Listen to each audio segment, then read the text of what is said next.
Au commencement, un souffle, une voix. La page se tourne, révèle les choix. Retour à la source, chercher le sens dans les récits de la Genèse.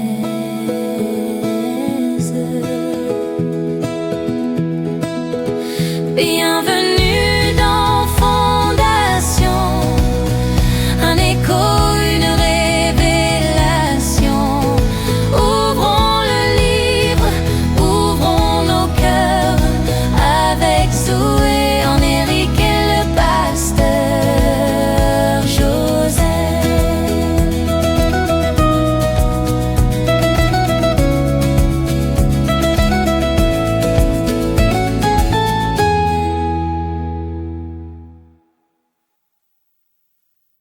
Bonjour à tous et bienvenue à nouveau dans Fondation, le podcast dans lequel nous plongeons ensemble, épisode après épisode, dans les profondeurs de la parole de Dieu, pour y puiser les vérités et clés fondamentales sur lesquelles nous devons bâtir nos vies au quotidien. Le premier livre de la Bible, la Genèse, est actuellement l'objet de notre conversation. Je suis Zoé, votre animatrice. Nous avons laissé la dernière fois Jacob au service de Laban, un homme devenu riche et père d'une grande famille, mais toujours en exil. Aujourd'hui, le temps de la formation est terminé. Dieu appelle Jacob à rentrer chez lui. Mais le chemin du retour est semé d'embûches. Il doit d'abord rompre avec le passé et échapper à son beau-père, puis affronter le fantôme de son péché, son frère Ésaü. Pour analyser ce voyage périlleux des chapitres 31 et 32, je suis avec le pasteur Joseph de l'Église, bienvenue dans la maison de Dieu, et avec Éric, enseignant dans l'école de formation biblique de la même Église. Bonjour. Bonjour Zoé, bonjour à tous. C'est un épisode puissant qui nous parle de la nécessité de poser des frontières saines et de l'importance d'affronter nos peurs les plus profondes, non pas seuls mais avec Dieu. Bonjour Zoé. Oui, nous arrivons au cœur de la transformation de Jacob. Ces chapitres nous montrent comment un homme qui a passé sa vie à lutter avec les autres va finalement apprendre à lutter avec Dieu pour recevoir sa véritable identité. Un voyage intérieur et extérieur qui promet d'être riche. Pasteur Joseph, avant de nous lancer sur cette route avec Jacob, pourriez-vous ouvrir notre temps par la prière? Avec un cœur qui cherche la face de Dieu. Prions, Père Céleste, merci de nous montrer la vie de Jacob avec une telle honnêteté. Nous reconnaissons en lui nos propres peurs, nos propres stratégies et notre propre tendance à lutter. Apprends-nous à prier comme lui dans nos moments d'angoisse, avec honnêteté, en nous appuyant sur tes promesses. Seigneur, nous ne voulons plus fuir nos combats. Rencontre-nous dans nos nuits sombres au bord de nos jabocs, brise notre autosuffisance, notre orgueil, et apprends-nous à nous agripper à toi seul. Transforme nos noms, change notre identité de trompeur en prince avec Dieu. Que nous puissions sortir de nos luttes, peut-être boiteux mais bénis. Au nom de Jésus. Amen. Amen. Merci pasteur. Notons que notre entretien d'aujourd'hui est divisé en deux parties essentielles. La première partie dans Genèse 31 porte sur la rupture de Jacob avec le passé. Et la deuxième partie dans Genèse 32 nous parle de la nuit de la transformation de Jacob. Tout à fait, Zoé. Démarrons alors la première partie, Éric. Le chapitre 31 s'ouvre sur une tension palpable. Jacob sent que l'attitude de Laban et de ses fils a changé. Il est devenu une menace pour eux. C'est la fin d'un cycle.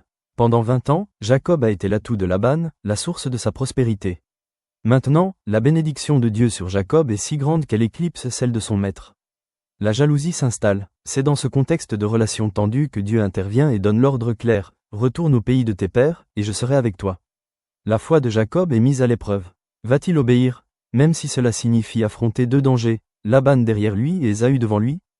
Il en parle à ses femmes, Léa et Rachel, qui le soutiennent sans hésiter. Mais sa manière de partir est intéressante, il s'enfuit en secret. C'est tout à fait Jacob. Son départ est un mélange de foi et de peur. La foi, car il obéit à l'ordre de Dieu. La peur, car au lieu de faire confiance à la protection divine et d'affronter Laban, il choisit la ruse et la fuite, des stratégies qu'il connaît bien. Il n'a pas encore pleinement intégré que le Dieu qui donne l'ordre est aussi celui qui assure la protection. Et c'est un miroir de nos propres vies. Combien de fois Dieu nous appelle-t-il à faire un pas de foi, quitter un travail, mettre fin à une relation toxique, commencer un ministère, et nous obéissons, mais en gardant nos propres plans B. nos propres stratégies de secours au cas où Dieu ne serait pas à la hauteur, Jacob nous montre que la croissance dans la foi, c'est apprendre à diminuer nos stratégies humaines pour augmenter notre confiance en l'intervention divine. Et pendant cette fuite, Rachel commet un acte très étrange. Elle vole les idoles domestiques de son père. C'est un détail qui en dit long sur l'état spirituel de la famille. Ces téraphim étaient de petites idoles domestiques, des sortes de porte-bonheur, qui étaient aussi parfois liées au droit de succession. Le vol de Rachel révèle deux choses. Premièrement, une foi syncrétique. Elle suit le Dieu de Jacob, mais elle s'accroche encore aux sécurités païennes de son passé. Elle veut la bénédiction de l'Éternel et le pouvoir des idoles. Deuxièmement, elle a hérité de la ruse de son père et de son mari. Sa manière de cacher les idoles en s'asseyant dessus et en prétextant ses menstruations est une tromperie calculée. C'est une question très actuelle. Quelles sont les idoles que nous cachons dans nos tentes? L'argent sur notre compte en banque, notre carnet d'adresses, nos diplômes, nos superstitions, toutes ces choses qui ne sont pas mauvaises en soi, mais auxquelles nous nous accrochons pour notre sécurité, au lieu de faire entièrement confiance à Dieu. Rachel nous avertit que même au sein de la famille de l'Alliance, le cœur peut rester dangereusement partagé. Laban les poursuit furieux. Et c'est là que Dieu intervient de manière décisive. Oui, c'est le tournant. Dieu apparaît en songe à Laban et lui donne cet avertissement très clair. Garde-toi de parler à Jacob ni en bien ni en mal. En d'autres termes, ne le touche pas. C'est la preuve éclatante que la sécurité de Jacob ne dépendait pas de sa fuite secrète, mais de la protection souveraine de Dieu. Dieu honore la foi obéissante de Jacob, même si ses méthodes étaient imparfaites. La confrontation a finalement lieu. Après que Laban n'a pas trouvé ses idoles, Jacob explose. C'est une explosion de 20 ans de frustration. Pour la première fois, Jacob ne se défend pas par la ruse mais par la vérité. Il expose l'exploitation, l'injustice, sa propre intégrité de berger. C'est un moment de catharsis où il se lève enfin comme un homme, un leader, qui ne se laissera plus dominer. Et il conclut en attribuant sa réussite non pas à son intelligence mais à Dieu. Le Dieu de mon père, la crainte d'Isaac a été pour moi. Et l'alliance qu'il conclut à la fin n'est pas une réconciliation chaleureuse. Le fameux pacte de Mitzpah est en réalité un traité de démarcation, une alliance de méfiance. Le tas de pierres est une frontière. C'est un accord pour se laisser tranquille. Parfois, la solution la plus saine dans une relation toxique n'est pas une amitié forcée, mais une séparation claire et respectueuse. Jacob est enfin libre de son passé. Libre de Laban mais pas libre de sa peur. Le chapitre 32 s'ouvre sur une nouvelle terrifiante. Ésaü arrive à ta rencontre avec 400 hommes. C'est là notre deuxième partie, la nuit de la transformation. La menace de Laban était une question de bien. La menace d'Ésaü est une question de vie ou de mort. C'est le péché originel de Jacob qui revient le vanter. Et sa réaction est viscérale. Jacob eut très peur, et fut dans l'angoisse. Sa première réponse est, encore une fois, la stratégie. Il divise tout en deux camps, espérant qu'au moins une partie survivra. Le stratège est toujours vivant en lui. Mais ensuite, il fait quelque chose de différent. Il prie. Et quelle prière! C'est l'une des prières les plus belles et les plus authentiques de la Bible. C'est un modèle pour nous quand nous sommes dans l'angoisse. Il commence en s'appuyant sur l'identité de Dieu, Dieu de mon père Abraham. Il continue en rappelant à Dieu sa autre parole, « Toi qui m'as dit, retourne ». Il confesse son indignité avec une humilité poignante, « Je suis trop petit pour toutes les bontés ». Il exprime sa peur sans détour, « Délivre-moi de la main de mon frère ». Et il termine en se raccrochant aux promesses de Dieu, « Et toi, tu as dit, je te ferai du bien ». C'est une prière qui est à la fois totalement honnête sur sa peur et totalement ancrée dans la fiabilité de Dieu. Après la prière et l'envoi de cadeaux somptueux pour apaiser Ésaü, il arrive à cette nuit fatidique, au bord du torrent du Jabbok. Il reste seul. C'est la nuit sombre de l'âme de Jacob. Il a épuisé toutes ses stratégies. Il a prié, il a envoyé ses cadeaux. Il a mis sa famille en sécurité. Il ne lui reste plus rien. Il est seul, face à lui-même et à sa peur. Et c'est là que, quelqu'un, vient. Le texte dit un homme, mais le prophète Osée nous dira que c'était un ange, et Jacob lui-même dira qu'il a vu Dieu. C'est une rencontre divine, une théophanie. Et elle prend la forme d'une lutte. Cette lutte est la métaphore de toute la vie de Jacob. Son nom même vient du mot talon.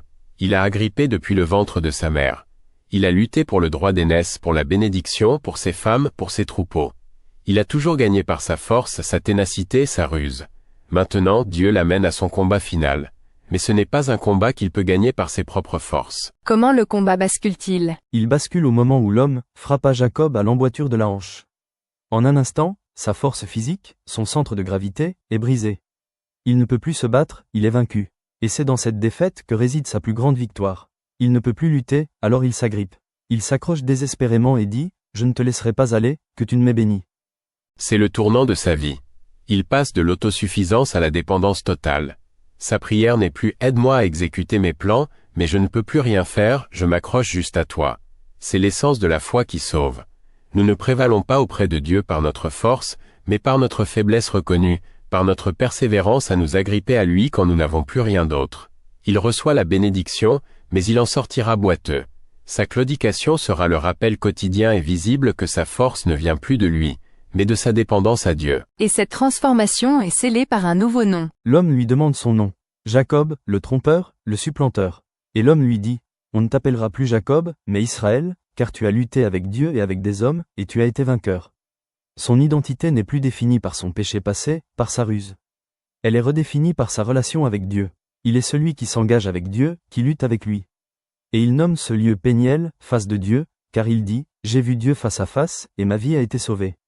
C'est une expérience de conversion, de nouvelle naissance. Quelle histoire incroyable! Pasteur Joseph, pour conclure, comment passer de Jacob à Israël dans nos propres vies? En acceptant nos propres nuits au bord du Jabbok. En cessant de fuir nos peurs et nos péchés passés.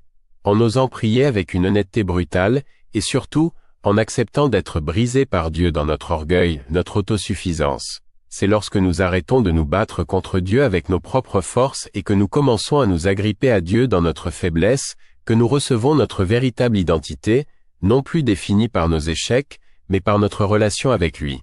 C'est un chemin douloureux qui peut nous laisser boiteux, mais c'est le seul chemin vers la véritable bénédiction. C'est une parole puissante pour terminer. Pasteur Joseph, pourriez-vous sceller notre discussion par une prière finale? Avec un cœur qui aspire à cette transformation. Prions, Père, nous te remercions pour l'histoire de Jacob qui est un peu la nôtre. Nous reconnaissons nos peurs, nos stratégies humaines, nos idolâtries cachées. Nous te prions Seigneur de nous donner le courage de rompre avec les Laban de nos vies, ces influences qui nous retiennent captifs. Et donne-nous la foi pour affronter nos Ésaü, ces conséquences de notre passé que nous redoutons. Surtout, Seigneur, attire-nous au bord de notre Jabbok, rencontre-nous dans nos nuits sombres, lutte avec nous, brise notre orgueil, et apprends-nous à nous agripper à toi seul. Change nos noms, change nos cœurs. Fais de nous des Israël, des hommes et des femmes dont l'identité est trouvée en toi seul. Au nom de Jésus notre Péniel. Amen. Amen. Un immense merci à vous deux pour cette exploration si profonde et si transformatrice. Jacob, boiteux mais béni, va maintenant devoir faire face à son frère. La rencontre redoutée depuis 20 ans aura-t-elle lieu dans la violence ou dans la grâce? La transformation de Jacob sera-t-elle visible? La semaine prochaine, nous assisterons aux retrouvailles de Jacob et Ésaü, et nous verrons les conséquences, à la fois belles et tragiques, du retour de Jacob au pays de la promesse. Ne manquez pas le prochain épisode de Fondation. Aussi, n'hésitez pas à vous abonner si ce n'est pas fait, à commenter et surtout à partager ce podcast, pour le bien de tous ceux que vous aimez. L'Éternel vous bénisse et vous garde.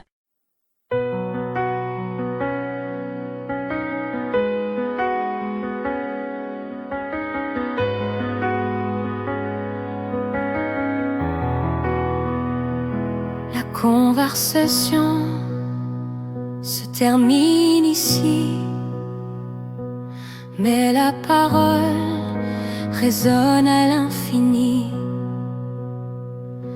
Une graine plantée, une question qui naît pour éclairer toute la semaine. Qu'as-tu reçu? Que vas-tu garder? Dans ce monde va porter la lumière. Rendez-vous au prochain chapitre.